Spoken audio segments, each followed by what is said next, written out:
Thinking of visiting Lake Garda? This might be the best way to explore it. We spent a full day hopping between beautiful lakeside towns on the public ferry, and it turned out to be one of our favorite experiences in northern Italy.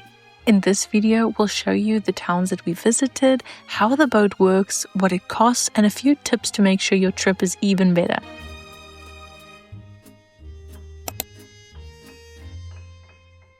First things first, Lake Garda is the largest lake in Italy, located between Milan and Venice, surrounded by regions of Lombardy, Veneto, and Trentino.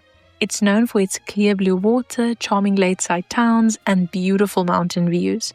You come here to relax by the water, explore the towns by boat, like the one we'll cover in this video, or by self-driven motorboats you can rent. You can enjoy swimming, hiking, and water sports like kite surfing, sailing, jet skiing, or kayaking. It's one of Italy's most popular holiday spots, and you'll soon see why. We decided to explore each town by boat with Garda, and honestly, it's the best way to do it. The views from the water are stunning, and the color of the lake is just incredible, something you'd never get traveling by car. Plus, you don't have to stress about finding parking in each town, which can be tricky, especially during peak season from June to August. But if you do have a car, we really recommend visiting in the shoulder season, from April to June or September, which is when we went, to October. Parking is easier, there are fewer crowds, the weather is nicer, and you'll have much better chance of getting a good seat on the boat. Just keep in mind, if you travel during low season, routes are very limited and might make traveling by boat nearly impossible. In a previous video, we shared that we drove from Madrid to Italy and stayed at Lake Caldonazzo in the Trentino area.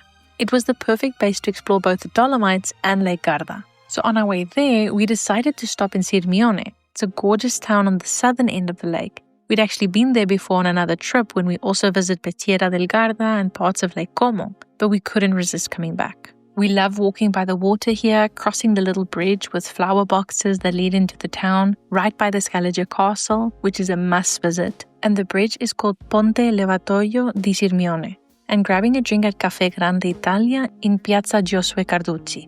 It's such a pretty square surrounded by colorful houses and people just relaxing with a drink or having lunch at one of the restaurants. Quick tip for Sirmione. There are many gelato shops in the main tourist area. Just make sure to check the Google reviews first and make sure the prices are clearly visible to avoid tourist traps. We added a few more things to do here on Instagram, so go give us a follow over there if you're interested. Okay, now here are the places we visited by boat, how to buy tickets, and how much it costs. Riva del Garda sits at the very top of Lake Garda, and it's where we started our journey and bought our boat tickets. More on that in a minute. The town has a lovely old port and plenty of lakefront cafes and restaurants. It's also one of the best connected towns in the north, and many of the Garda routes begin here, which makes it the perfect starting point if you want to explore the upper lake by boat. Before hopping on the boat, we visited a church called Parrocchia di Santa Maria Assunta, which we highly recommend. From the outside, it doesn't look like much, but the inside is absolutely stunning. If you enjoy churches like this, there's also Chiesa di Santa Maria Inviolata, though we didn't have time to go inside because we had to get to the port.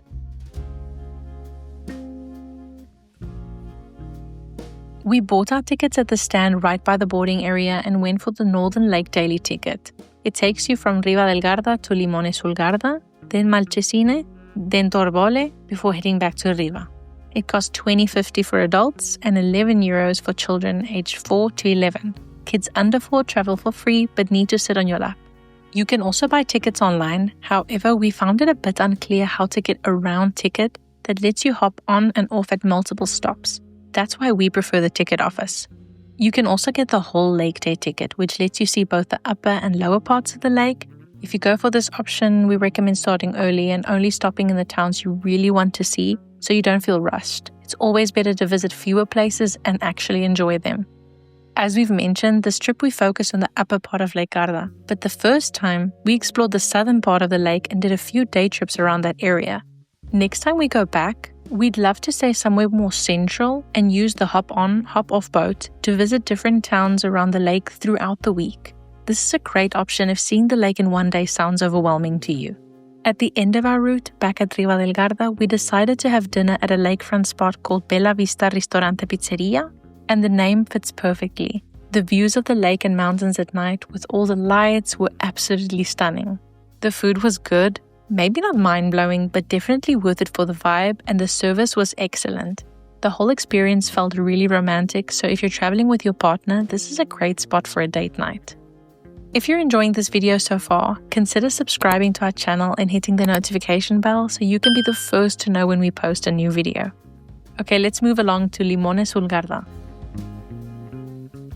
Limone sul Garda is one of those towns that completely lives up to its name. It's known for its lemons. You'll see lemon trees, gift shops with lemon-themed items, and lemon decorations literally everywhere. The town has a long history of growing lemons that goes back hundreds of years, and today it's one of the most charming spots on the lake. It's quite small with around 1,000 residents, but it's packed with character. We first came here by car on another day, but returned by boat since it was part of our route. If you're driving, we recommend parking here and walking into the town center. Straight away, we were blown away by how beautiful it was. Out of all the towns we visited, this was by far our favorite. One of the prettiest spots is the small port, Porto Vecchio, tucked between colorful houses covered in bougainvillea. That's where we found the most delicious lemon sorbet we've ever had. It's served inside a frozen lemon, and you can even eat the lemon flesh inside the shell once you're done. They also sell loads of lemon products inside the shop, from liqueurs like limoncello, which we bought, to soaps and sweets. This sorbet is a super popular treat for tourists, so we honestly weren't sure if it would live up to the hype, but it absolutely did. It cost €6, and for the quality and presentation, it's completely worth it. We sat at the little port, watching the boats come and go, and when we started to feel hungry again, we found a focaccia spot just around the corner called Focacceria dal Piazzarot.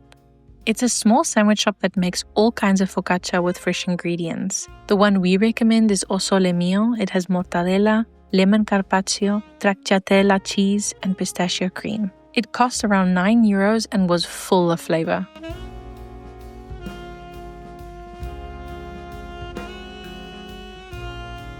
The views of Malcesine as the boat docks at the main port, Porticciolo di Malcesine, are really beautiful.